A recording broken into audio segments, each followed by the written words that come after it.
I want to thank everyone for coming, and for everyone who booked that they were going to come. It's, Saul said, because of Zoom, we have to start on time, but this is a Jewish event, and that's a little more complicated than the Marsha I learned this morning. Jewish and come on time, it's a little bit difficult. My name is David Green. We've been working on this project, Avnei Chein, for almost a year in loving memory of my mother, Joyce Green, whose yahrzeit is coming up fairly soon. It went by very fast.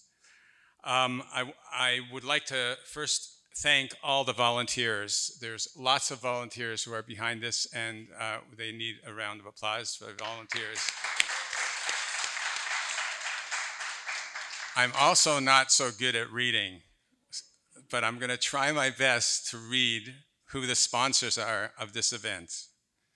Bank Hapoalim. That was easy. Okay, TW Tax, Egger & Cohen Insurance, RYB Tech High Tech Recruiters, Rivka No CPA, Smoke and Teas, Pasternak Shoham Investment House, Simcha Braces. How am I doing so far? Okay? Okay, now I have to find my place. Okay, Stella Pharmaceutical, First Class Construction, Holy Bagel RBS, Shemesh Media, Sanaya Hair Boutique, Dr. Ari Stern, Devorah's Lane, Studio, this is the one that I have a real hard time with, Keramically.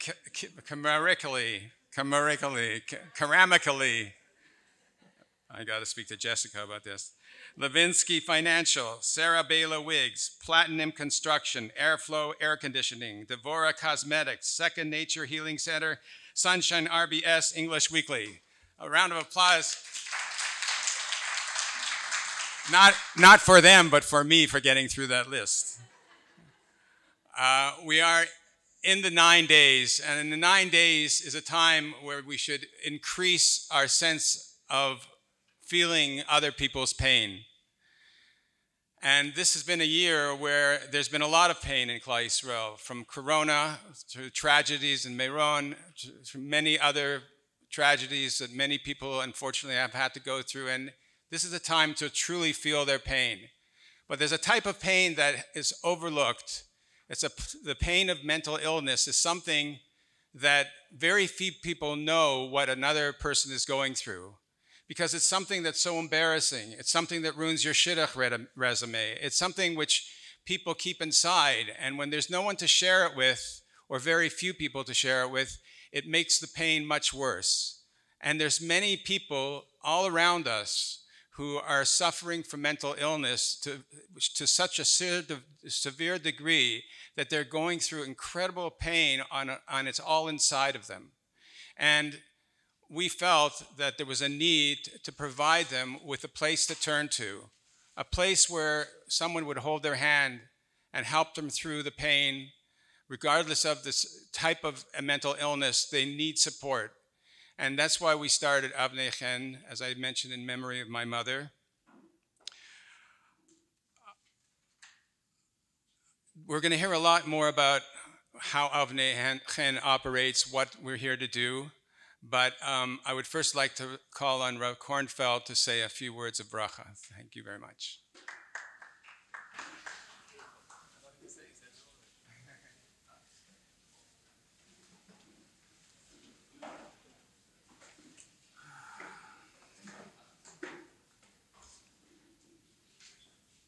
Shalom to everybody. In English? Yeah. Okay. It's not the right language. Yeah. I just want to say some words of Hakaras HaTov to the Greens and the Jakubowitz and everybody else, the professionals and the volunteers that are involved in this very important project, because, as Reb David said, that very often the issues of mental health are not widely known, but they exist all over. It's something that can happen to anybody in any house. It's not a reflection of the family or anything else. It really shouldn't be something that people are embarrassed, but that's the fact, that's the way it is.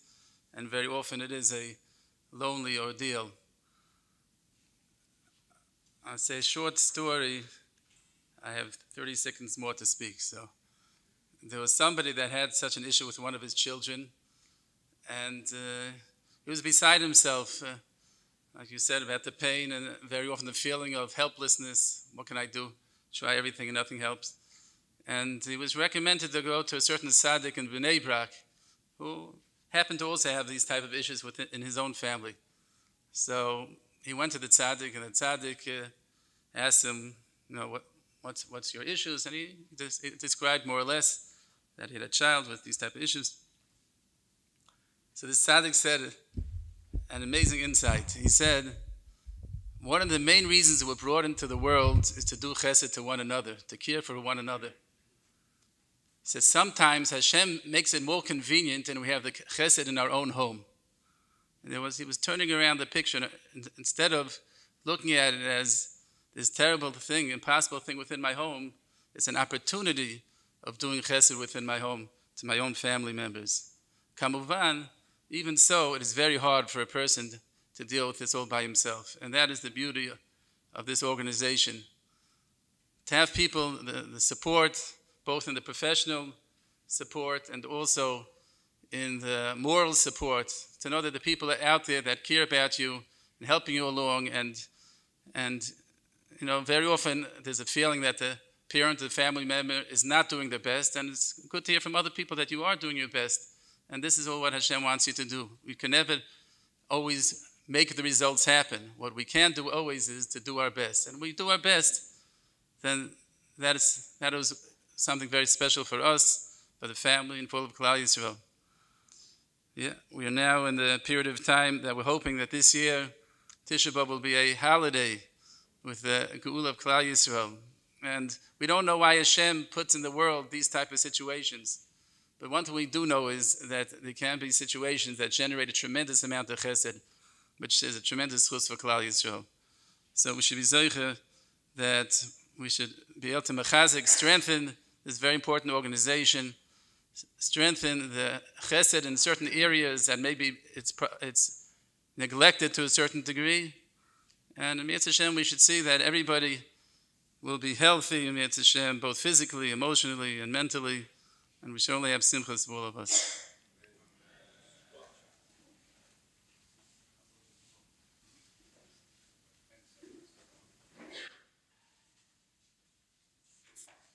Thank you, Rav Kornfeld. When a psychiatrist prescribes medication for somebody, so there's another step on the way, and that is for the family doctor, who then makes the prescriptions that the pharmacy can fulfill. So that means that the family doctors are the ones who know the real statistics as far as how many people are truly suffering from mental health, because all of the prescriptions are going through them, and they have a complete profile on not only the individual, but all the various patients that are coming through. So our next speaker, Dr. Dinner, is somebody who is very familiar with the issue we're addressing tonight. So we'd love to hear some words from Dr. Dinner. Thank you very much.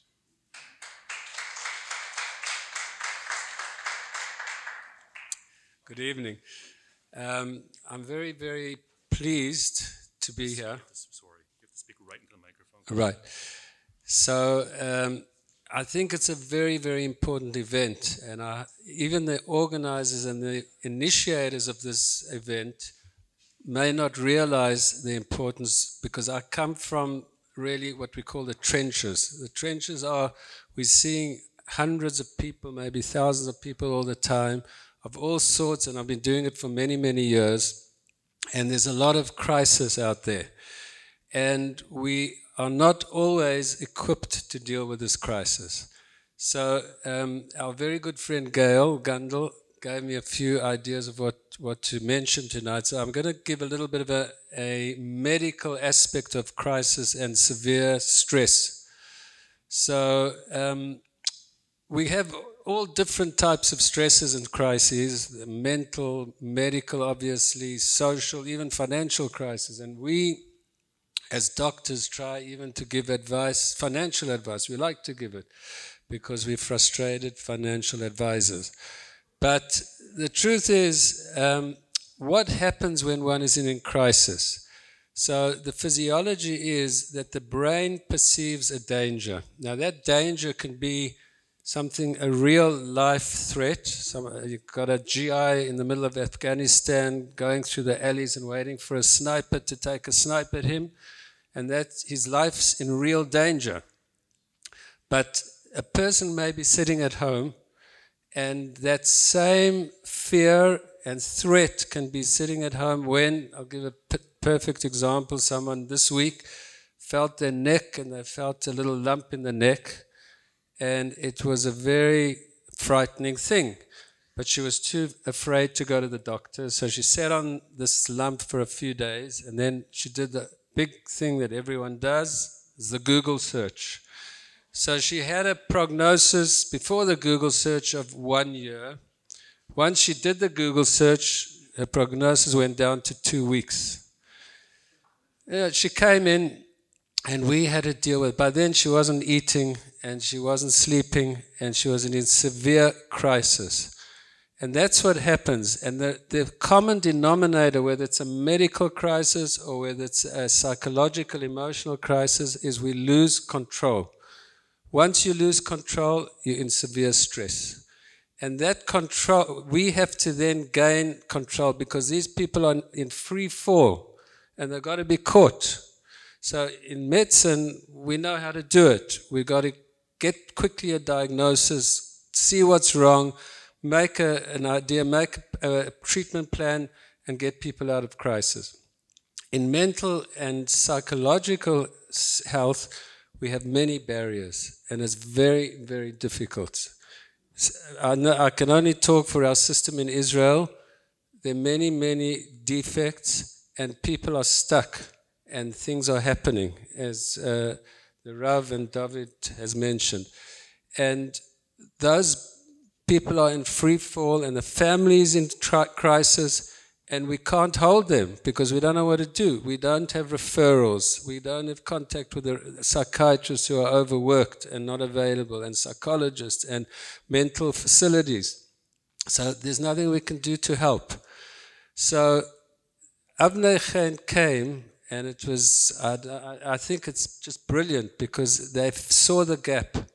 I think David described to me, he said he saw what's going on, and he put together a team, and I spoke to Gail about it, a team of very capable people who are caring, that put it together because they want to help and make a real difference. And I think this model, which is quite amazing, it's for sure the medical fraternity, we're going to be very happy about it because we're stuck.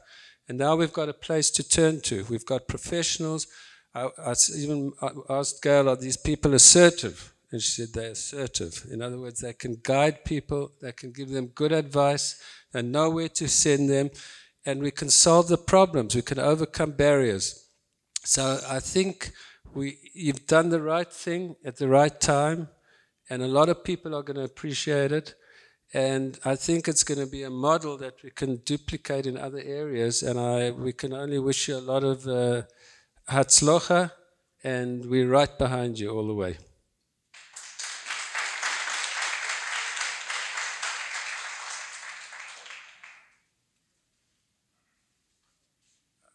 Just a little bit of background, how this started. My wife and I have helped many people coming to the door. The differences between my wife and I is that I take out my wallet and I give them some money, and my wife starts talking to them. And once she starts talking to them, they start talking to her, and they start telling them about their problems. And when talking about, they start talking about their problems. And we noticed that once we were dealing with so many cases of poverty, that underlying the poverty in so many cases was mental health. And mental health in a state of poverty just makes it much worse. The poverty is hard to manage, and the mental health is hard to manage. So we've decided that we had to start an organization to help people in the area of mental health. And in a phone call with Fran Jacobowitz, my wife mentioned this, or she mentioned it, and that they were planning to start the same type of organization. So we got together, and that was the beginning of Avnei Chein. So I would like, since then, Saul and Fran have been working, I mean, I don't know how many hours of the day there are, but constantly, tremendous amount of effort and talent that they both have put into this project. So I'd like to invite Saul to say some words now.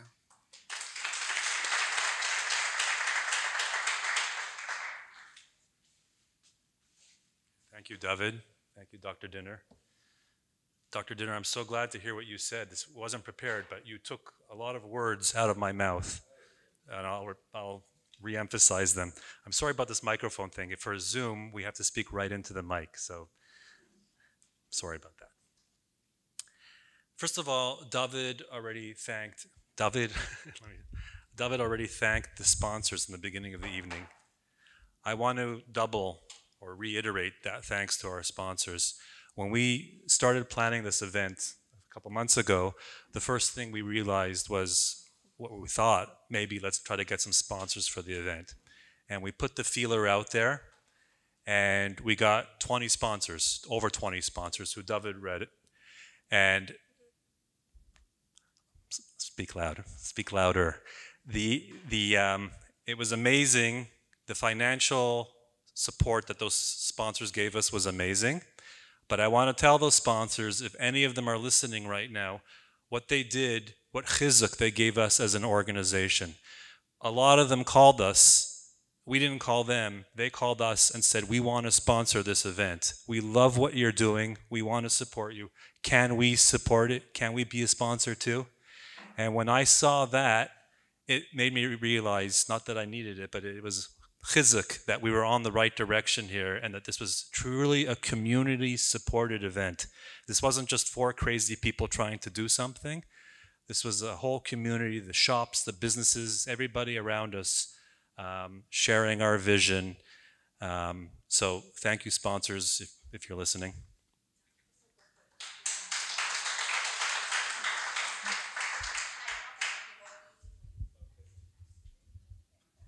Okay. At this point in the evening, we were scheduled to show our Avnei Chein video. Unfortunately, because of a technical problem, we can't show it here. It's a 2-minute video, but I'm going to ask Yaakov how this works. We're going to show it to Zoom, correct? I can do that, sure. Yeah, so could you... The laptop is there. You show it from there. I can show it on a laptop right here. It'll be very small. I don't know if it's worth it or not. Okay, better than nothing? Do I have 2 minutes to set it up? Okay, take 2 minutes to set it up. We'll show the video here, but I'm going to encourage everybody after today or tomorrow, whenever you're interested, to go to our website, and it should be on our website, and you'll be able to see it there. Or it's on a YouTube channel. If you just search for Avnei Chein in YouTube, you will see our last event where we had Rabbi Akiva Tatz speaking, and you will see this video about Avnei Chein. And God willing, in a few days, you'll see this evening as well. There'll be a video of this. This recorded evening will be there as well. You were going to play it from, can we just bring it here, then we'll have Yeah, it ready? it's right over there, if you don't mind getting it. So I'll speak for a minute while they set up the video.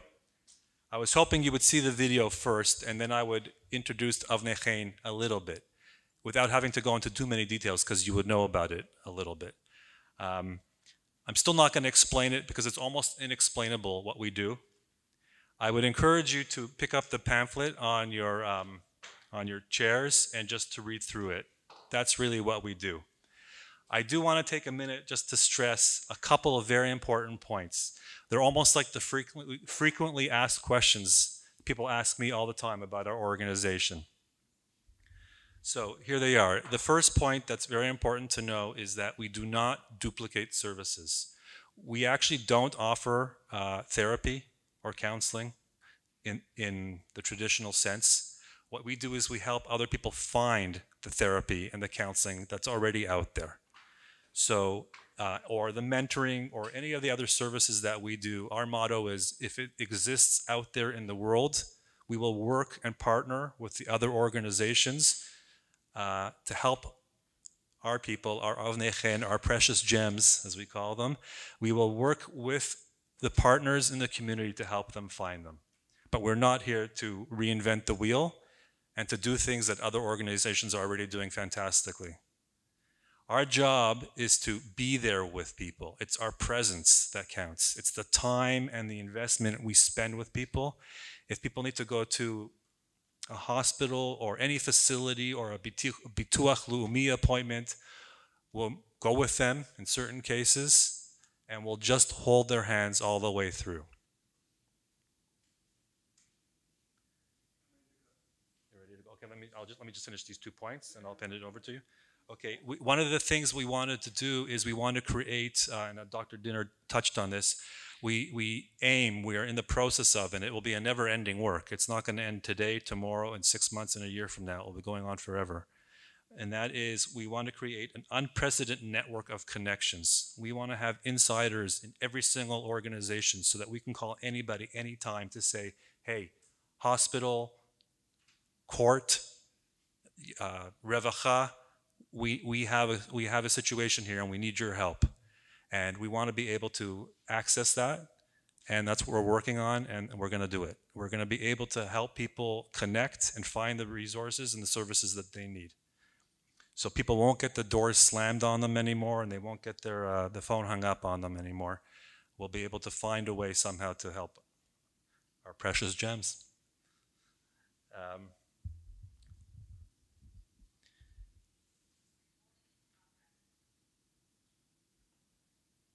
I'm going to stop here on what we do. The video will explain it a little bit.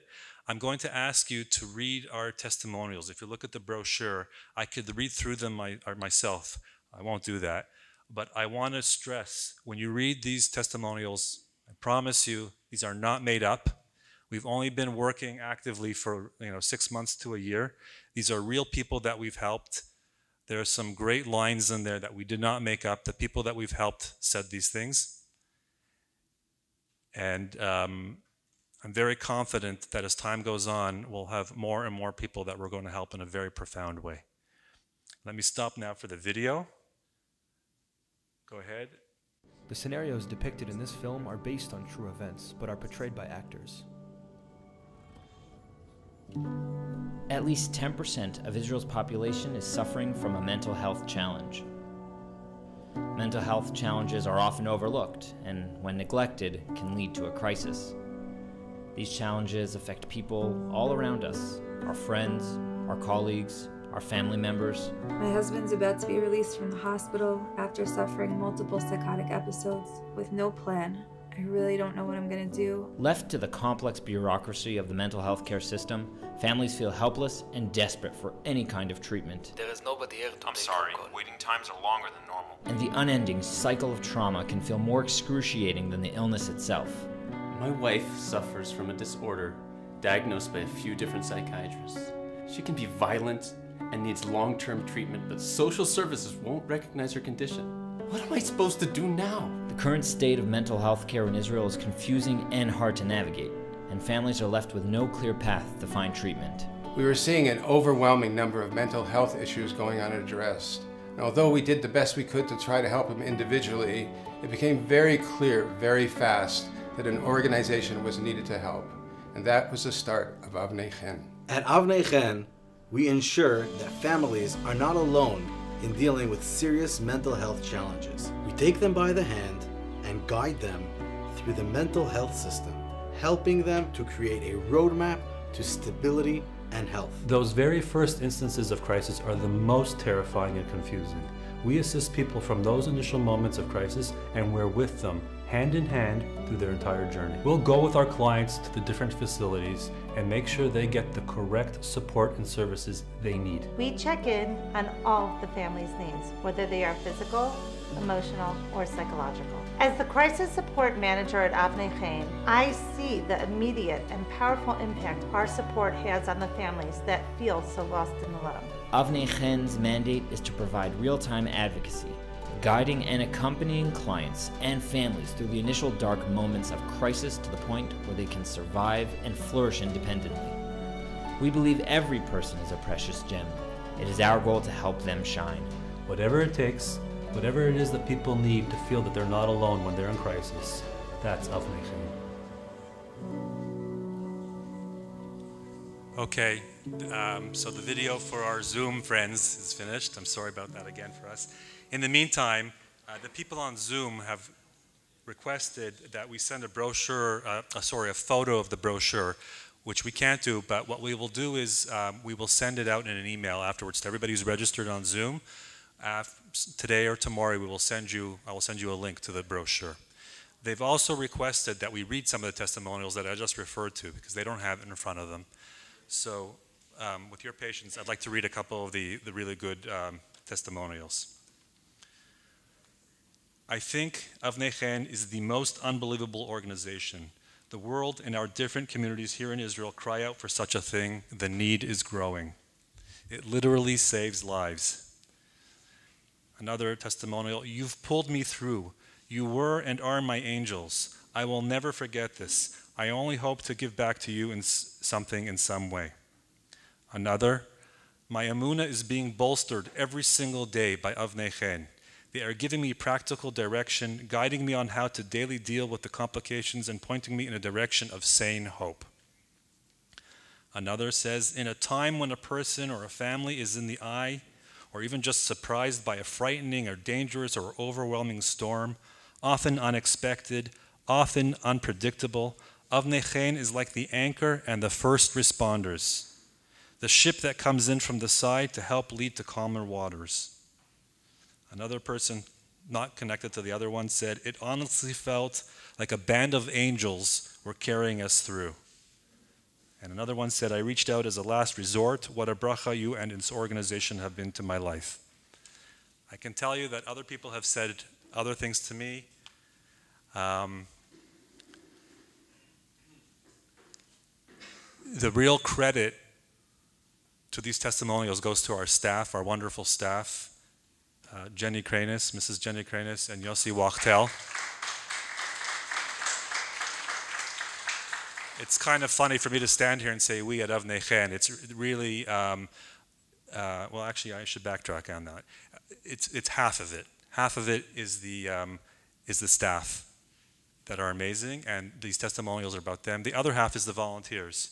I call them Judy's Army. And our wonderful volunteers, I'm sure, are the recipients of a lot of those testimonials as well.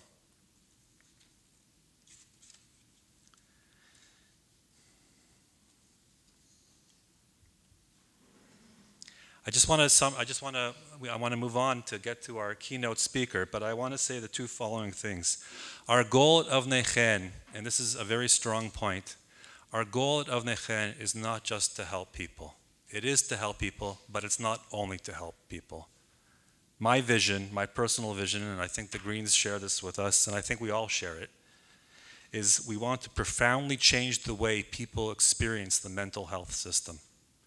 We want it to be different, and we think it can be different. I think our model, and this is what Dr. Dinner was saying, this is where you took the words out of my mouth, I think our model is completely unique. It's not being done anywhere in the world. And I think it's going to serve as an impetus for change all over the world, Jewish and non-Jewish communities alike, on how people approach mental health and helping people. The constant feedback we get, every time I speak to people, closer still, the constant feedback we get, or I get, when I speak to people about Avnei Chein is, number one, wow, we needed this 2 years ago. Where were you 5 years ago when I needed you? And the second thing I get when I speak to people all over the world, friends, family, in different cities, is, wow, we need this in my city. I've heard it about Toronto, New York, and London specifically. So I can't talk about the past, but I can talk about the present and the future, and to say Avnei Chein is here now. I don't know what happened 2 years ago and 5 years ago, but we're here now, and we want to change the way things are handled. And we hope that it will be replicated in these cities all over the world. The formula for what we're doing is actually quite simple. It's a matter of time and investment. It's allowing our crisis support managers and the volunteers the time they need to invest to be with the people, to be present, to go to their homes at nighttime, weekends, anytime that it's needed. The only thing that holds us back from doing that more and better is money. It's purely a monetary problem. If we had more money and if we could clone our great workers, we could have more workers and we could have more support for people. That's the only thing that stops us. Unfortunately, the world runs on money. Organizations have very limited budgets, and it doesn't happen. But we're going to make it happen. And that's one of the reasons why we're starting the event tonight, and we're kicking off a week of fundraising activities.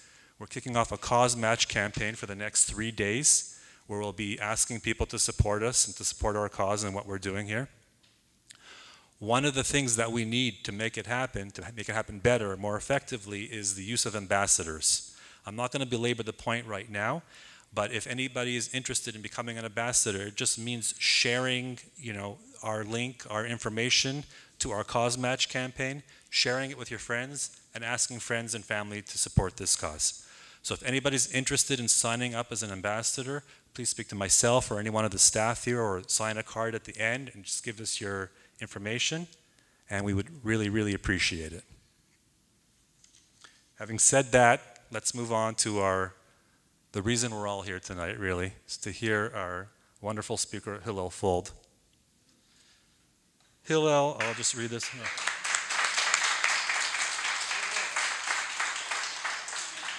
Hillel is a globally recognized tech blogger, podcaster, public speaker, startup marketer, and leading online influencer. He also happens to be from Beit Shemesh, so we call him our own Hillel Fuld. I want to share one quick story about Hillel. Hillel, you don't know this? I've heard about Hillel for a long time, just in my roles working online, marketing online, digital marketing. My wife is a big fan of Hillel. They've been working together for years. I've heard a lot about him, and I've actually seen a lot of your podcasts. One Friday morning, I was in a local shop. I won't mention which one, but I was with my wife, and we were doing our groceries. And it was a regular Friday morning, like every other Friday morning. And we were in the shop, and everybody was quietly filling their baskets, whispering, if there was somebody with them, they were whispering to the other person, what should we get, what should we buy? And it was like, a dull, whisper in the store.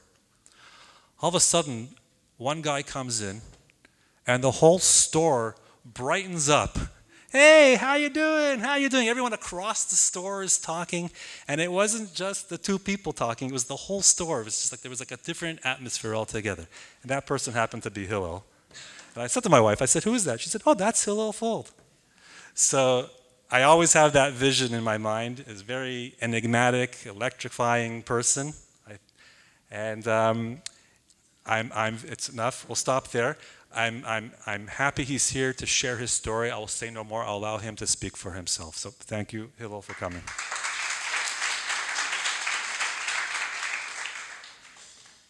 Wow, what an introduction. Your check is in the mail for PR, by the way. Yeah, okay. Speaking into the microphone. Lower it a little bit. I'm speaking. This is my mic, or this is my mic? This? Both? Okay. You'll definitely hear me tonight. You hear me okay? Great. I got good things in my pocket over there. Okay. So I'm going to try to cover a lot of ground tonight, but I have to give a disclaimer. I'm a tech guy. This is the first time I'm ever speaking about mental health and my experiences, and so if I get emotional, you'll forgive me. I'm definitely less composed when I'm talking about tech. So let's do this. We'll try. So a little background on myself. From New York originally, moved to Israel when I was 15. You can imagine that was a pretty traumatic age to go from New York to Jerusalem. But 30 years later, I could tell you it was the best thing that ever happened to me, both personally and professionally. But like I said, I'm a tech guy, and so I always loved technology. I mean, before it was cool to love technology, right? Today, geek is cool. I was a geek when it wasn't cool, okay? And I had this love for technology. I had no idea what I was going to do with it. Anyway, I came to Israel. I went to high school in Hesder, Keren B'Avnei. I went to Bar Ilan. I studied political science. I met my wife. I studied political science. What does that have to do with anything? And so when I finished my degree, I had no idea what I was going to do. I knew I was not going into politics, contrary to some of my brothers. We'll talk about that later. But I didn't know what I was going to do. And someone said to me, you know, you have English, you like writing, and you like technology. Go be a technical writer. Does anybody know what a technical writer is? Right, so everyone knows what a technical writer is. All Americans are technical writers, but I didn't know what that was. I said, oh, it sounds great, technical writing. So I took a course in technical writing, only to find out it's the guys who write the user guides that no one ever reads. So that was my first job. And I'm sitting at this company called Comverse, which was at the time one of the biggest tech companies in Israel, writing user guides for enterprise servers for Verizon. It's about as boring as it sounds. And you know, it's a career not optimized for ADHD. Let's just leave it at that.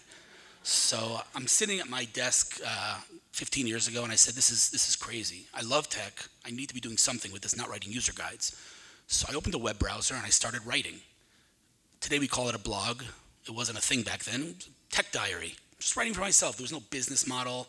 I had no business aspirations. I didn't put ads on. I wasn't making money from it. It was just a tech diary, my thoughts on technology. Within a couple of months, Israeli entrepreneurs started to reach out and say, I read your article. I'd love to meet you. And that's when imposter syndrome kicked in, and it hasn't left since then. Who am I? You're a CEO of a company. I'm some random guy writing on a keyboard. Why do you want to meet me? It was very confusing. But you want to meet? I'll meet. And so I meet these CEOs. I'm talking CEO of Waze, that kind of thing, 15 years ago. And I'd say to this Israeli entrepreneur, so what do you do? Pitch me on what you do. And like a typical engineer, the answer to that question always began with the dreadful words, we've developed an algorithm. And I said, stop. No one cares about your algorithm. What do you do? They said, that's what we do. I said, that's not what you do. That's what you built. And I found that these Israeli entrepreneurs are brilliant, as many of you I'm sure heard, at building technologies, building products. But when it comes to communication, not so much. I often say that the difference between sales and marketing is one word that does not exist in Hebrew. Literally, there's no such word in Hebrew. Any guesses? Subtlety. Any Israelis in the room? Is there a word like that? I mean, Dan is the closest word, but it doesn't really exist. And so that's why we kind of stink at marketing, because we don't know how to be subtle. You know, when in most places in the world, when you want to switch lanes, you put on your blinker and the person in the next lane slows down to let you in, right? What do we do in Israel? We speed up. Why? Why do we do that? Because what am I, a friar? I'm going to let you in my lane? Right? This is a real, I'm not going to go into the historical, I really think there's significance to this from like a historical perspective, why we don't let anyone in our lane. But you have to let people into your lane when you're doing business. Right? What's business development? It's building relationships, letting people into your lane. It's not selling all the time. So we're not very good at that. So I'd help these entrepreneurs with their pitch, help them maybe tell their story a little better. And then I'd say to them, so who are your competitors? Because you have to have competitors. Who doesn't have competitors? And they'd say, we have none. I'm like, are you for real? Do you really believe no one else is trying to do what you're doing? So I help them with that. Anyway, long story short, a lot of people started to ask me, what are you, a friar? Why are you helping these companies for free? Take money. And it's a legitimate question. It's a valid question. I didn't really have an answer. I said, I have a job. I'm just having lunch with some guys and trying to help. I didn't really know what I was doing. But in retrospect, 15 years later, a lot of these companies came back to me and said, you were a friar, but you showed us what you can do for us, and now we're worth billions of dollars. We want to work with you. And literally, I'm talking like 10 years later. In fact, just a funny story, about 3 months ago, I turn on my phone after Shabbos, and I get a phone call from an Israeli CEO. Literally, this is how the conversation went, I promise. Hillel, you like money? I was like, hi, Shavua Tov, how are you? What? He says, do you like money? I said, I guess. He goes, I want to give you some money. I'm like, what are you talking about? He says, 10 years ago when we launched our company, you helped us. You don't remember this, but we gave you percentages of the company and we just got acquired. Okay. So bottom line is I basically built my career on being a friar. It sounds funny, but it actually literally is true. I've never come to a company and said, pay me. I've come to a company and said, what are your challenges? And that catches them off guard. Why are you asking me my challenges? I say, because I want to help you. And they're like, well, what does it cost? It doesn't cost anything. They don't know what to make of me. Anyway, so bottom line is over the years, I kind of built myself this portfolio of companies that I work with and help them grow. They all have amazing technologies, but they don't know how to get it in the hands of consumers. So I help them. And I'm basically a kid in a candy store. I'm meeting the most amazing people every day. And like I said before, really, like I'm not joking around when I say I have imposter syndrome. My wife yells at me about it, but who am I? What did I do in my life? I'm just a guy who loved tech. And the most impossible things have happened to me. I mean, I say impossible because there is no universe in which a guy like me in Beit Shemesh, who just wrote about technology, found himself in the lobby of a Tel Aviv hotel with the founder of Apple, Steve Wozniak. That doesn't make any sense. but it happened. I don't know, I don't want to ask anyone's age here, but anybody here remember the show Who's the Boss? All right, all of us. So I feel like everyone loved Alyssa Milano growing up, right? So when I opened my Twitter account, she's the first person that I followed.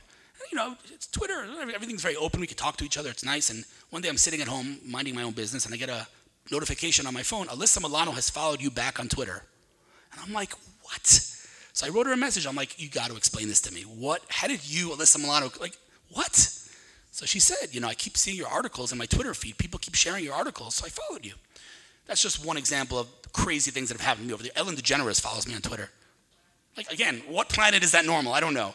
But anyway, so that's what I do. I work with companies and I help them grow. Now, a few years ago, if you had asked me, you know, how's life? How you doing?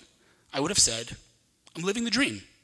I'm living the dream. I have an amazing, beautiful house in Beit Shemesh, 5 beautiful kids. I have a career that like I couldn't possibly dream of because when I started, being a startup advisor wasn't even a thing. A blogger, a vlogger, a podcaster, these weren't words. So I'm living my dream.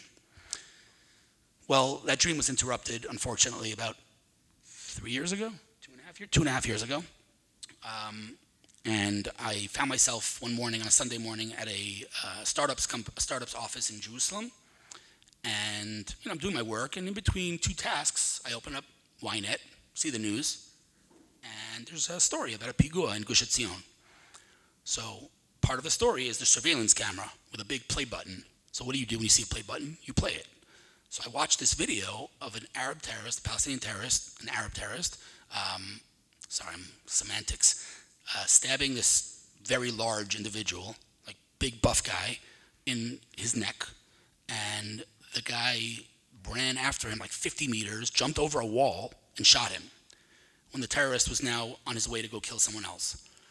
I just watched the video and I said to myself, who is this Superman? Like, that's not normal. You don't get stabbed and run 50 meters and jump over a wall. So I asked in the Fuld WhatsApp group and I said, is everyone okay? And then I got a phone call that, you know, you might remember when we used to burn CDs, right? Remember burning CDs? This phone call that I got is burnt on my brain forever. It was 2 words. 2 words that I will never forget. I can't forget. It was Donnie, my older brother, one above Ari. We are 5 brothers. And he said the words, it's him. I said, him who? What are you talking about? He says, it's him. So I quickly took everything, ran to Shari Tzedek, drove like a maniac, like total miracle that I made it there alive. And on the way, Donnie calls and he says, don't rush. And that's when we knew. And so I got to Shari Tzedek, and there's unfortunately a room there destined for families of terror victims.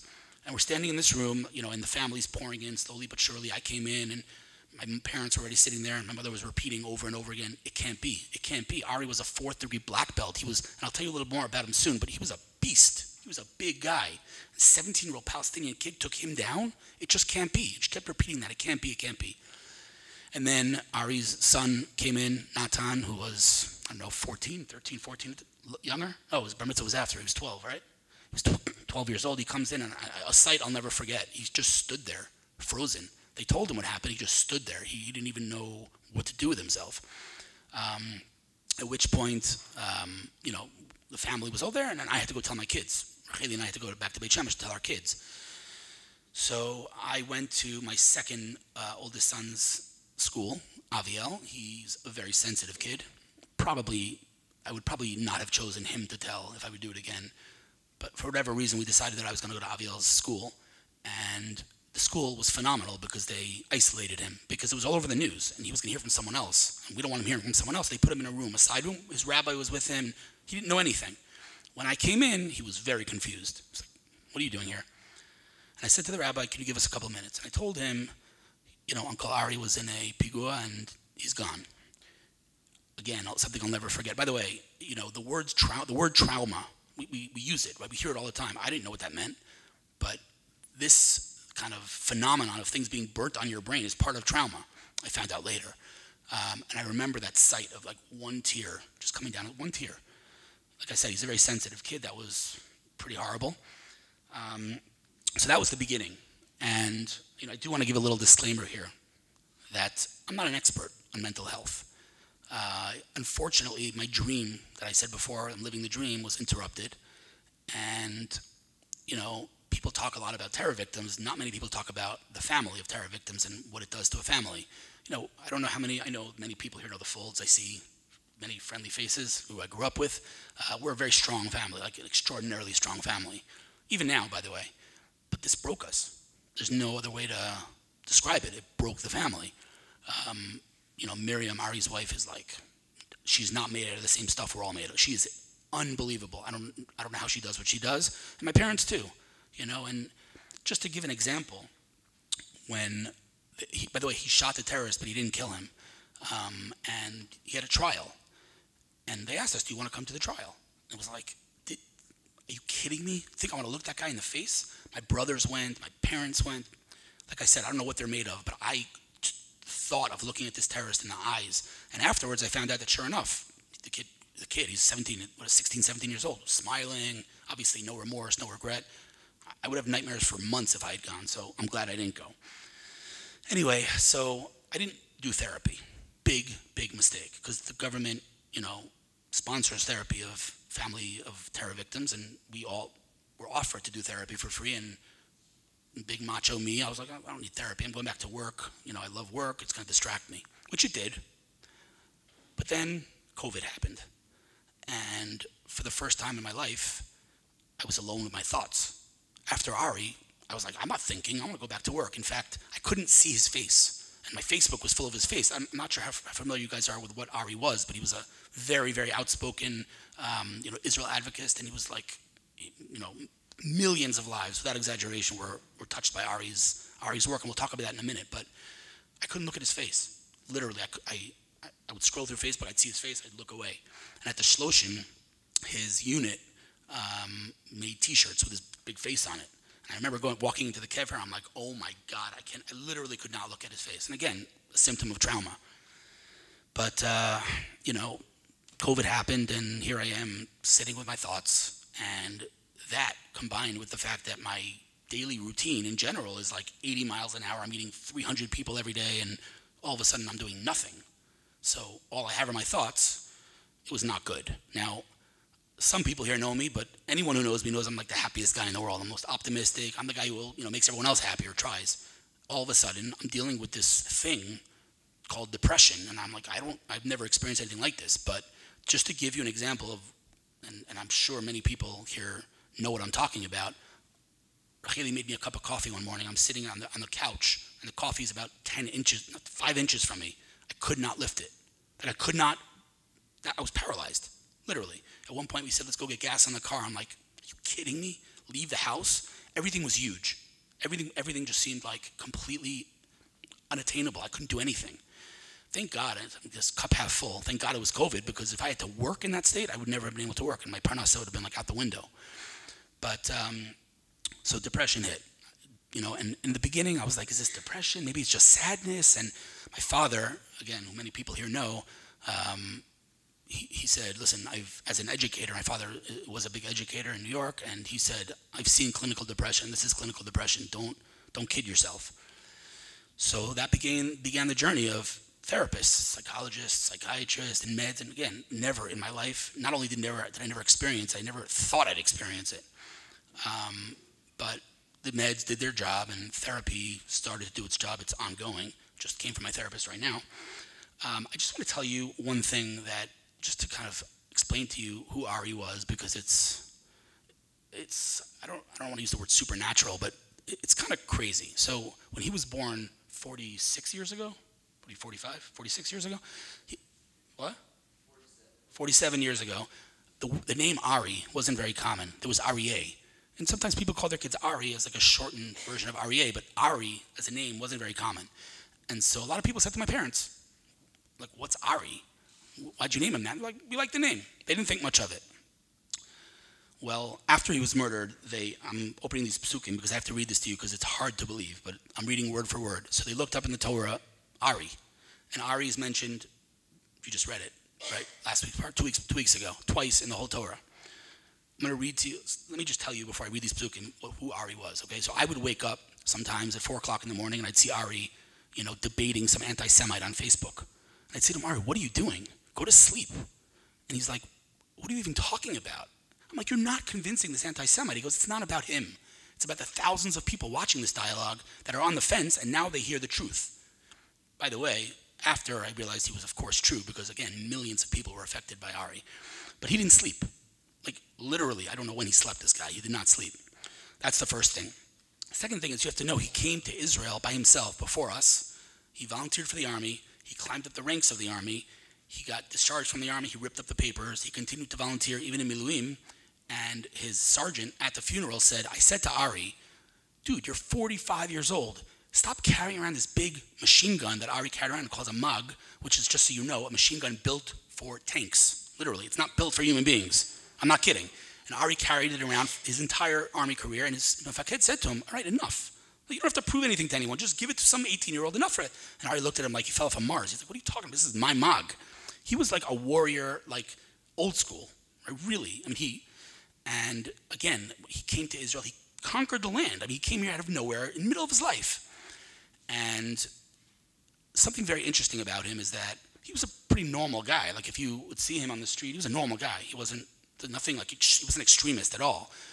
But he had certain mitzvos that were like everything to him. So first of all, because he was a 4th degree black belt, he would daven, he would like put himself in a state of like tai chi. Like, you couldn't move him. It was like kavana, like none of, I don't know kavana like that. Specifically, Shema. I don't know why. I don't know what his obsession. That sounds like a bad thing. He just loved Shema. Like, there are videos on Facebook of him, with a megaphone screaming Shema Yisrael. It wasn't characteristic of him. He was a normal guy. That's not exactly normative behavior. So he was really into Shema. That's one. And also, again, tzitzis. I don't know why, but he was obsessed with tzitzis. He had an ongoing debate with Nevin Sal about tcheles, not tcheles. In half the pictures of him on the internet are with his talis over his head. He was very, very into tzitzis. So now I'm going to read to you the 2 psukim where the name Ari is mentioned in the Torah. Hold on to your chairs, because this is, my father said this at the Shiva. It was just unbelievable. So the first one says, Kara shachav ke'ari, lies down like a lion. Uchelavi mi kimenu mevarecha baruch varecha arur. Okay, so that's the pasuk. What does Rashi explain the word Ari to mean? I'm reading black on white. I'm not making this up. Rashi. Kara shachav ke'ari. What does Ari mean? Kitargumo, like unculus. What does unculus say? How would you define a lion? I mean, mother, the beast of the, what does he say? Yityashvu be'artzam bekoach uvikvura. They'll settle the land, an Ari will settle the land with strength and heroism. That's what Rashi says. I'm not making it up. Second time the word Ari appears in the Torah. Hein am kilavi yakum v'charit nasa, lo yishkav. Lions don't sleep. Ad yochal teref, until they consume their prey. They don't sleep. It's a little crazy. But then Rashi is like, it's hard to believe. This is what Rashi says. Hein am kilavi yakum, kshehin omdim mishnatam shacharit, when they wake up in the morning. Hein mitgabrim kilavi v'chari, they overcome their Yetzer Hara, I guess, to grab the mitzvot. Lachtofet ha-mitzvot. Out of all the mitzvahs that Rashi could have mentioned, what does he say? Lilvosh talit, likroet shema, ulaniach tefillin.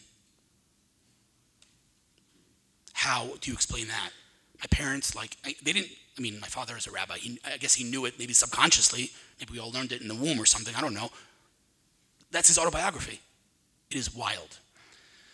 So that process of, mourning a brother, again, there are no real words for it, but when you hear the words trauma, when you hear, these are real things with real symptoms, and on a personal level, I don't think that I'll ever get over it, if that's a thing. I mean, I'll get better, hopefully, and it's ongoing, but there are just some things from that day that, like I said, are burnt on my brain. So anyway, COVID hit, depression, and like I said, I was paralyzed, and I said to myself, I have 2 options right now. Okay, I'm depressed. I have 2 options right now. I could either sweep it under the rug like everyone else does, because it's a stigma, and no one wants to talk about it. And I understand, I'm not judging anyone. Or I could use my platform with X amount of followers, X amount of readers, whatever it is, and actually do my little part. I'm not going to destigmatize mental health, but a little bit, maybe just remove a little bit of the cover. So I said, all right, I'll do that. And so I started to study the industry, and I started to realize this is actually crazy, because statistics are just wild. 1 out of every 2 people are affected in their life by mental health. Not to say that they all have their brother, their sister, somebody. It's affecting 1 out of every 2 people. How is there not talk about this? It's just wild. 1 out of every 2 people. And so I said, I'm gonna do this. And so I started to study what's happening in Israel in terms of innovation, in terms of mental health. And what I found was pretty remarkable, actually. So just before I talk about that, a little bit of an overview. I know this isn't a tech talk, but I gotta do it. I gotta talk a little bit about tech. Sorry. So real quick, nothing technical, okay? But I just want to explain to you that on the NASDAQ, right, public market, is what the NASDAQ is, right? There's the country with the most companies on NASDAQ in the world is America, okay? 350 million people. Second country is China, 1.5 billion people. Third, any guesses? Israel, with 9 million people. Again, supernatural, makes no sense. But more than that, you've all heard of Startup Nation, right? Everyone talks about Startup Nation, right? So Startup Nation is nice, and Israel was traditionally known as Startup Nation because we built startups. What's a startup? I have an idea and I build a product. But when does it stop becoming a startup? When it becomes a sustainable business, right? When it's public or when you're making billions of dollars, then it's no longer a startup. And so I think Israel, and this is not something that you'll hear anyone else talk about, but I kind of have that, I guess, wider perspective on what's going on here, being that I'm a blogger, marketer, all the hats that you so embarrassingly introed me with. And so I do have a wider perspective, and I see that we're no longer Startup Nation. These entrepreneurs that I'm meeting, these investors that are looking to invest in Israel, are not looking for companies that are going to be worth one day $300 million or $500 million. They are only looking for companies that have the potential to surpass $1 billion valuation, which is insane. But it's not, because if you look at just the last few months alone, even the last 2 weeks alone, there have been between 5 and 10, probably like 7 or 8 IPOs. What does that mean, an IPO? An initial public offer. When a company goes public on the NASDAQ or the New York Stock Exchange, now you're no longer a startup. The fact that we have 7 or 8 companies in a matter of weeks going public, in and of itself is an absurd statistic. But no matter how you want to look at what's going on in this country in terms of innovation, however you want to look at it, I'm going to give you, again, this is not a tech talk, but I just want to give you a little bit of an overview because it's remarkable. You want to look at how much money is being invested in Israel? It's just off the charts. Billions and billions of dollars are being invested. In the first quarter of 2021, Israel raised more money than it raised the whole year last year, and last year was a record. It's just growing exponentially. That's the money being invested in Israel. Who's investing? Everyone. Everyone. Forget local investors. Google is investing heavily in Israel. Amazon, Microsoft, everyone's pouring money into Israel. They all understand that this is where it's at. And it's true that traditionally Israel was known for cybersecurity. Why? Military. We learned that in the military.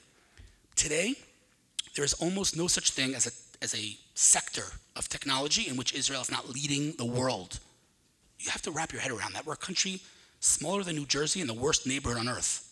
We have every excuse in the book to just focus on survival, and we are changing the world, and that is not an exaggeration. So I talked about money being invested. I talked about the quality, where it's coming from. But I want to talk about something that's remarkable, and that is innovation. What do I mean when I say innovation? Thinking out of the box. You ready for your shout out? Rabbi Elbaum, you ready for your shout out? You ready? Listen to this. What is innovation? What makes Israel so unique? The answer is, people talk about thinking out of the box. Israeli entrepreneurs don't have a box. They're like way out of the box. And I'll give you one example. You want to take a video for Tuvia? Please. Okay, so let me ask you guys a question. You have a computer at home, right? Next to your computer, there's a device that hasn't really changed ever, right? We use these are supercomputers, right? Everything we use has changed, except for one device that sits by the computer and we're like, oh my God, I got to print something now. It's like, zoom, zoom, zoom. How come it hasn't evolved? How come printers haven't evolved? Do you ever think about that? Well, the answer is pretty simple. You have to put the piece of paper into the printer. So how much smaller can it get? Well, comes along a brilliant Jerusalem-based firm entrepreneur, this handsome man's son, named Tuvia Elbaum, and says, wait a second, why do you need to put the paper into the printer at all? And you're like, well, how else is it going to print? You ready for this? He built a mobile robotic printer this big that walks on the paper and prints. Wrap your head around that. It walks on the paper and prints. It knows where the end of the paper is, and it prints on the paper. It's this big. So I was in the office when they launched this product, and they launched it on a crowdfunding site on the internet, Kickstarter. I don't know if you know what it is, but I think it was Kickstarter. It might have been the other one. But anyway, we're sitting in our Jerusalem office. We launched this crazy idea, a walking printer. Can you imagine the moment where we get an email saying, Steve Wozniak, who, in case you don't know who that is, invented the home computer. He was the founder of Apple. He came up. Everyone said, who needs computers? There are like 2 people in the world who use a computer, and he built the computer against all. Everyone said, you're nuts. He invented the home computer. So we're sitting in our office, and all of a sudden we get an email. Steve Wozniak has backed your project. We popped some champagne. We had a good time with it. But he raised a lot of money from the crowd. And that's just one example of literally hundreds, if not thousands, of entrepreneurs that are just doing things like, who even thinks that way? Israeli entrepreneurs think that way. And one more thing about tech, and then we'll come back to our topic. All of that is very nice. It's very nice that Google's here and Facebook and it's all very nice. I don't mean to belittle that. But we say we're an Or LaGoyim. Are we an Or LaGoyim because Google's in Israel? No, we're an Or LaGoyim because we make real impact. So about 2+ years ago, I was asked to write a column for a leading publication. And I said, okay, I'm not going to write another column about Wix and Waze. It's too much. It's enough already. I'm going to do something a little different. I'm going to write about companies in Israel that are making an impact. That's my only criteria. They have to be making the world a better place. That's it. And the truth be told, I didn't know, are there 50? Are there 100? Are there 5? I had no idea how many companies in Israel are impacting the world. So I started this column, and within about a couple of weeks, my inbox started to look like World War III because everybody was sending me their pitches. And it turns out there are thousands of companies in this country that are doing remarkable things, whether it's cancer research. I'll just tell you one example. I met with a guy named Dr. Rick Klausner. He was the director of the National Cancer Institute. He was the guy that every president of the United States came to with a blank check and said, cure cancer. He managed more cancer research money than anyone. And I had the unbelievable opportunity to sit with him. And I said, Dr. Klausner, I have to ask you a question. And I'm sure everyone here thought of this question. I said, we have autonomous cars. We have self-flying drones. We have AI. Why can't we crack cancer? Why have we not cured cancer? With all this technology, why are people still dying of cancer? And I didn't really expect the answer that he gave me. And the only reason I'm comfortable saying this is because it's on YouTube. You can watch it. Otherwise, I wouldn't believe that he actually said this to me. He said, we have. So what do you mean we have? He said, we've cracked cancer. So what are you talking about? He says, there are certain types of cancer. He gave me leukemia as one example and lymphoma, I believe. I don't want to say something wrong. You can watch it on YouTube. But he named 2 types of cancer out of others that we've cured. What does it mean we've cured? And I want to be very careful with what I'm saying here. In the labs, medically, they're cured. Are they commercial? Not yet. FDA approval and all kinds of things, and Big Pharma doesn't exactly want that. Not going to get into it, but he said, medically, they are cured. Why am I emphasizing this? Just to explain to you, I once gave this example it was a school in the US, and afterwards one of the people from the audience came over and said, my son-in-law has leukemia, can you cure him? And I felt horrible because I didn't give that disclaimer. So it's not like there aren't people dying of leukemia. There are. But medically, we have cured it. Why am I telling you this? Because my next question was, where was this technology developed? Where were the treatments? And he started to go down a list.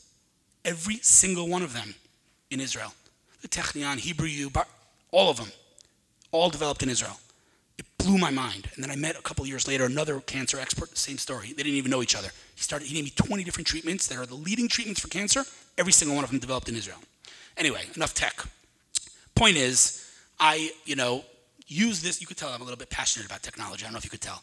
But this is my distraction. This is what I did. So I said I'll use this platform to destigmatize. And so I started to learn about the industry. I started to see what impact companies in Israel are focused on mental health. And I realized unbelievable amounts of companies that are just like truly, I can't say the word curing, but really developing innovative approaches to mental health. So a couple of examples. There's a company called BetterHelp.com, which I could not recommend strongly enough. I used it. It's a platform for therapists. It's way cheaper than it's real therapists, it's real therapists, and it's all online. Comfort of your home, and I was working with BetterHelp for months. Amazing, it was great. So it's cheaper, it's more convenient, and it's just as good as real therapists. BetterHelp.com. Founder is a guy named Alon Matas, Israeli. He now lives in Palo Alto. The company went public. He's very, very, very successful. One company. Another company that comes to mind is a company called Wisdo, Wisdo.com. It's wisdom without an M. And the concept is basically, for simplification's sake, it's ways for life. What does that mean? It means that we all have, challenges, adversity, obstacles in life. And we know that to get through them, support helps. Having someone else that's been through it. And so what they do is they basically find you people that have been through what you're going through that could just support you. So one thing that they told me, which blew my mind, is, and it's all obstacles, not only mental health, it's anything. Having a baby, moving apartment, anything. And just one example that he told me that blew my mind that I didn't know, thankfully I didn't know this, but apparently chemotherapy weakens your gums. Did you guys know that? So when you are going through chemotherapy, you should see a dentist first to strengthen your gums. I didn't know that. And you know who else doesn't know that? Anybody. Nobody knows that. You're going, you know, if a person has to go through chemo, they don't have that information. You know who has that information? Someone that's been there. And so they find you people. I'll give you another example. This might sound trivial, but it's really not. In most cities in America, if you're going through chemo, you get free parking. You can park anywhere, free.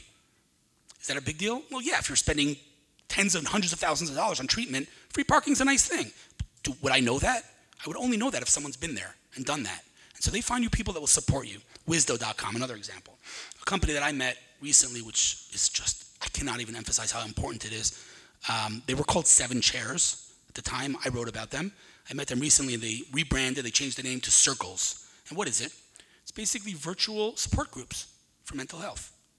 You just go to the website and they find you people that are dealing with what you're dealing with. You just sit, like a support group. You know what a support group is, but online. Amazing company, super successful. What other companies? I wrote a couple of things here. So many companies in this space, it's unbelievable. Okay, BetterHelp. There's a company called Talkspace. Anybody hear of Talkspace? Very, very big company, very successful, worth billions of dollars. They also went public a couple of weeks ago. Same story, it's a platform for therapists. The list is very long. Elias Health, GG2, it goes on. There are, I would estimate, 50 companies in this country that are dealing with mental health using technology, which is, again, put it in the context of we're a country smaller than New Jersey, in the most unstable region on planet Earth. And we are literally, it's not an exaggeration to say we are changing the world. Whether it's, I feel like this is a Zionism talk, but it's important to understand. Like, this rescue thing just in Miami just now. Like, I heard, I don't know if this is true or not, but I heard that they were by far, the Israeli team was by far the most successful at rescuing people there. And of course, our friends from Congress literally went there to protest that the Israelis are there saving lives. Side point. Anyway, sorry, I couldn't help myself. Anyway, so bottom line is like this. I started, like I said, I started talking about it. I started sharing my experiences, within limits, because I did get people say to me, dude, you're ruining your career. What are you doing? No one's going to work with you if you're depressed. I was like, listen, if someone's not going to want to work with me because I'm depressed, then I don't want to work with them. That's the truth. And so I started writing a little bit about it, and what happened next blew my mind. I started to get hundreds, I'm not exaggerating, hundreds of messages from people, some of whom are the happiest people that I know. I'm obviously not naming names, but a childhood friend of mine that knows my whole life. I know him literally from age 0. 95% of the people in this room know him. He is the happiest person in the world. He's always smiling, always cracking jokes, always smiling. And when I put up my first post about mental health, he called me up, he says, let's get shawarma. I'm like, okay. He says to me, we sat down, he says, I've been suffering from deep, serious depression for 10 years. I could not believe it. I started to get messages from people around the world saying, I didn't have the courage to talk about it, but I feel like you're giving me a voice right now. And, I'd like to pretend that I did it for other people. I did it for myself. I'm just being honest. For me, it was super therapeutic to talk about these things. People told me to start journaling. I started to journal. People told me gratitude helps. I don't know if anybody follows me on Facebook, but I do daily gratitude lists. And again, it's for me. But the result, much like Ari, by the way, the Havdil, Ari is a different level than me, but it impacted hundreds and hundreds of lives. People are coming every day. I'm getting messages from people saying, thank you so much for that post. It really, helped me and gave me chizuk to talk about it. And to me, there's not much, that's probably the most satisfying thing in the world for me. And so I continue to talk about it, but, I think that I always say, how do we know when we've made it? How do we know when mental health is destigmatized? Because there's a massive stigma, right? We all know that. So how do we know when we've made it? When I can say to someone, I can say it today to someone, if someone invites me for dinner, I could say, I can't come, I broke my leg, right? Okay, then I can't come to your dinner, right? But if I said to someone, I can't come to dinner because I'm sad, that would be super awkward. That's weird. It is. Let's just be honest, it is. When we get there, and I could say to someone, I can't come to dinner because I'm sad, and the person says, oh, okay. That's when I know it's destigmatized. We're not there yet, not even close. But I do think through innovation, Israeli or other innovation, through innovation, we really could get there. Another Israeli product that I use, a company called Kai, K-A-I, which I would highly recommend everyone in this room use. It doesn't matter if you suffer from mental health or not. KAI.ai, what is it? It's an artificial intelligence powered bot, like a robot basically, that works with your WhatsApp and just sends you therapeutic messages, whether it's inspiring quotes, asking you what your challenges are today, asking you, what was the best part of your day, affirmations, the stuff that therapists tell you to do. It's a free product. There's literally no reason not to use it. I use it. It's great. And again, the list of companies in Israel that are really working on destigmatizing and just offering a shoulder, offering, an ear to people who might not be comfortable speaking so publicly like I do, the ability to speak, in a discreet manner. And it's a beautiful thing to see. And when I say, light unto the nations, this is what it means. The rest of the stuff is important and it's great. But if we as a country, as a society, can really, even a little bit, destigmatize this thing that affects one of every two people, we have won a tremendous, tremendous victory that I think is something we should all have ambition to do, because it's going to change the world. And, we know COVID didn't do good things for mental health. The numbers just skyrocketed through COVID. And so it's not getting better.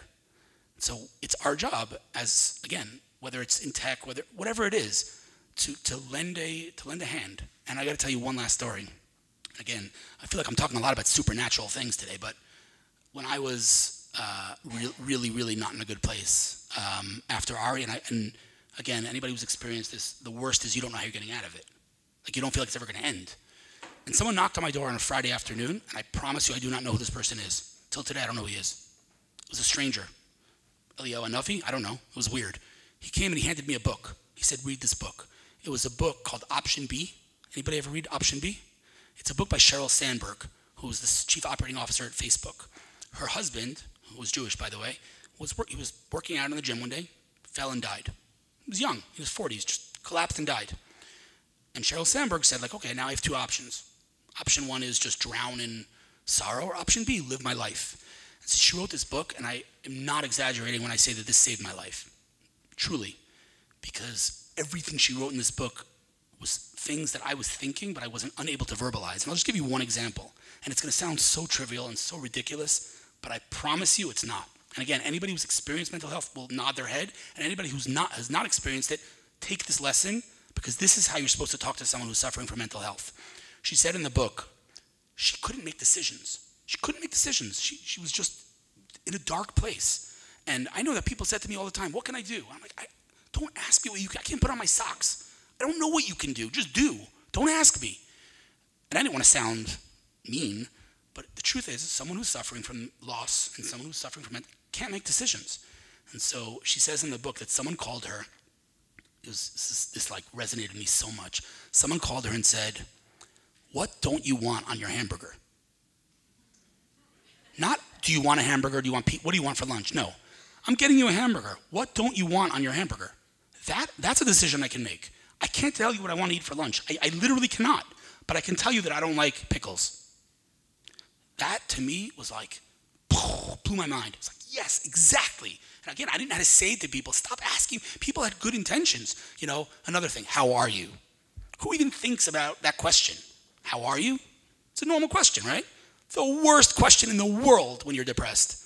What do you even say to that? What do you? How am I? I'm garbage. I don't know how. I'm doing horribly. That's when you ask how are you, you don't really expect an answer. But what do I say to that? So it's a horrible question to ask someone when they're suffering from depression and anything else. And so I just want to end with one important thing that I learned, and that is that we think of mental health because of the stigma. We think of bipolar and depression. Anxiety. Who doesn't have anxiety? Who doesn't have anxiety in today's day and age where everything's everybody's anxiety. So everyone, everyone's suffering from that's a mental health condition. Of course, there are levels of anxiety, but anxiety is a mental health condition. And, trust me, in the tech world, it's a lot of anxiety. But again, I just think that there is a need, a really fundamental need to educate and to just try to lift that stigma even a little bit, because those little bits, they add up. And so I'm trying to do it. Hopefully I'm getting to some people, and I'm very happy about that. I'm continuing to do what I need to do with therapy, with meds, and hopefully I'll beat it. But I'll be honest with you, like, I had massive anxiety coming here to talk about this tonight. I've never talked about this stuff in my life. Any of the stuff I told you tonight, never, ever. I've never spoken about this stuff. So I did it, and I'm proud of myself. But yeah.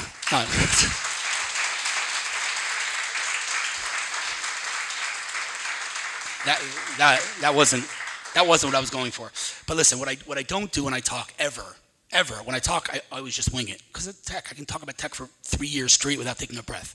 But this, I had to make a list. So you're gonna have to give me 5 seconds, because I made a really long list of things that I forgot to give a disclaimer in the beginning. My disclaimer that I wanted to say is I'm no expert. Like, here I am talking to you guys. I'm not an expert. I'm learning. I'm experiencing it. But I'm not here to teach you anything. Again, I see many heads nodding. Like, you're just as much of an expert as I am. That's an important point to mention. I forgot to mention in the beginning. So I told you a story about Ari's name. I told you about work being a distraction, COVID.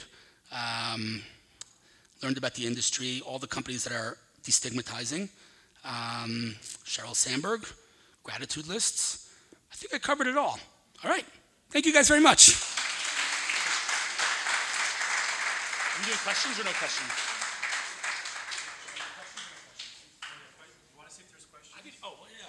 Whoa, before questions, something very important. In tech, we have a concept. I work with, I didn't get into my whole thing because I don't want to waste time on tech, but one of the things that I do is I work with multinational corporations like Google and other things as an ambassador. Right? What does that mean? I don't know. Google sends me products, and if I talk about it, they're happy, and I get products, I'm happy, win-win. But I work as an ambassador to companies. And so where am I going with this? Where I'm going is every one of you should be an ambassador, because what this organization is doing is incredibly important. And if you become an ambassador with literally 3 clicks on the website that they're going to share with you, you then get a page, a dedicated page with your name that you can then send to your friends, send to your family, and raise money for this amazing organization. And I think we can all agree, if you're here, you agree that this is an incredibly important cause. And I think, I appreciate the opportunity to come speak to you tonight. But if you can become an ambassador, it's a very important task that I think could really help society as a whole. Questions? Yes.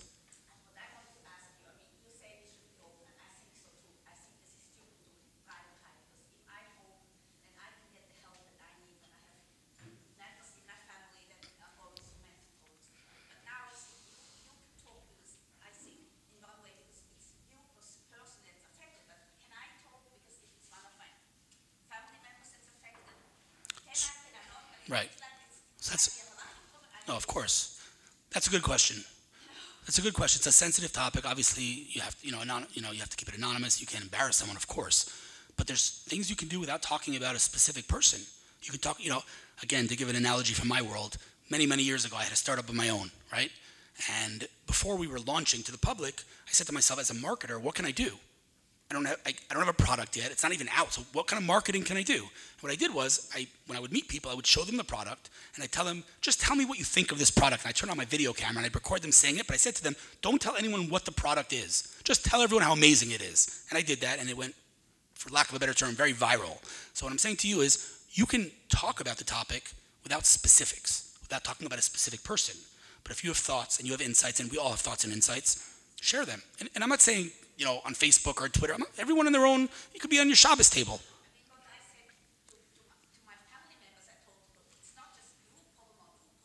It's everyone. Everyone. Right.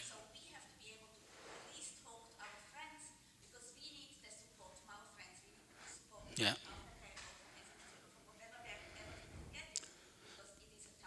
100%. Support is just by far the most important thing you can do for someone who's suffering from mental health. I'm quite lucky myself with my amazing wife who's been by my side for this. She deserves a round of applause. About the ambassadors? You did. The pitch? I did already. You did? Yeah. You're not paying attention. Didn't I talk about the ambassador thing? You did, right? Become an ambassador. Do it. Yeah, any other questions? I'm here if you want to talk privately afterwards. It's fine. But I guess my just one line to sum it up is do your part. Do your part, whatever that is. I'm not saying you have to do it on Facebook with, thousands of people listening. That's me, that's not you. Do your thing. Even if it's talking to someone who you think might be, just talk to them. Tell them it'll be okay. Tell them these things, they seem sort of trivial, like it will be okay. No, it won't be. You know what? When someone tells you it will be okay, I'm here for you, you're not alone, these are things that people who are suffering from mental health need to hear. And again, even if they're cliche, even if they're trivial, say them. It can make a world of difference. It really, really could. Like literally life and death, not an exaggeration. So, yeah. Rabbi Gruen. If you feel comfortable sharing, how and what did you share with your kids about your journey that you're going through? That's a good question. I couldn't hide it. I tried to hide it in the beginning. That didn't go too well. Listen, my oldest is 16. I spoke to him about it pretty openly. My twins are 10. They don't really understand the concept. A few times I was like, I think Rachel's like, Abba's not feeling so good or something, but it's not like I was hiding it, just I don't think they'd be able to grasp the concept. But the older ones, I think we spoke to them about it pretty openly. I think that's a good thing. I think it's going to help them because, again, it's not getting better. More and more people are suffering, and so I hope they don't suffer from it. But if God forbid they do, they'll know. Listen, Abba had it too, and like he's okay, and he's built this career, and he was depressed. So I got this. I can do this too. So I was relatively open with the older guys. Anything else? Thank you for the pool therapy. The Deverets gave me pool therapy. It was great. Very relaxing. Sorry, I didn't mean to. Anyway, all right. Thank you guys very much. And I'm here if you want to ask questions. Before everyone leaves, I know it's late. I just want to say, Hillel, first of all, thank you very, very much for opening up, telling us your story. It's fantastic. You know what my shirt says? Do what you love. Do what you love. I love it. You're an inspiration to all of us. And maybe we'll do this again next year. You'll come back and give us a year later update. I just want to say I want to jump on one thing that you mentioned. This is for the Zoom. Okay. You talked about Israel being a startup nation. We all know about us being a startup nation. Hillel gave us some of the stats and everything. And I want to say, think about people who could have invested in Google, 20 years ago before it started, or people who could have invested in Microsoft and bought in at a very low number before it was valuated, before it became Microsoft. And those people today can say, I invested in Microsoft, I was one of the early adopters and early supporters. I had the vision to see that this was going to be something great. So I want to say, Avnei Chein has that ability. I look at it like we are a startup. We are a startup in mental health support. I see I see our organization in a similar vein. Like I said before, we don't want to just help people, although we want to help people. We want to change the game. We want to change the way things are done. We want to think out of the box. We want to blow the box out of the water. We want to restart. So think of Avnei Chein as the next startup, and think yourselves and all the people in Zoom all over the world. You don't have to be here, but you have the opportunity to be an early investor in this project. So I encourage all of you to do what you can. Over the next coming days, we'll be doing our cause match. We'll be reaching out to people. Again, if you want to become an ambassador to help us, that would be much appreciated. And don't just think of it as tzedakah, as charity. Think of it as an opportunity to be an early adopter into this great endeavor. And 30 years from now, you'll be able to tell people, wow, I was part of that in the very beginning. So I just want to say one other thank you to Ariella Raksha, who's upstairs somewhere in some closet, I think, somewhere, managing the Zoom. So Ariella, if you see me or whatever, thank you very much, Ariella Raksha. And again, thank you for everybody. I can't mention them now, but the volunteers and the staff and the team and everybody who did so many things to get this off the ground, and to thank all of you for coming. I know it's late, and I know it's the 9 days. It's not an easy time. Thank you very much for coming and supporting us.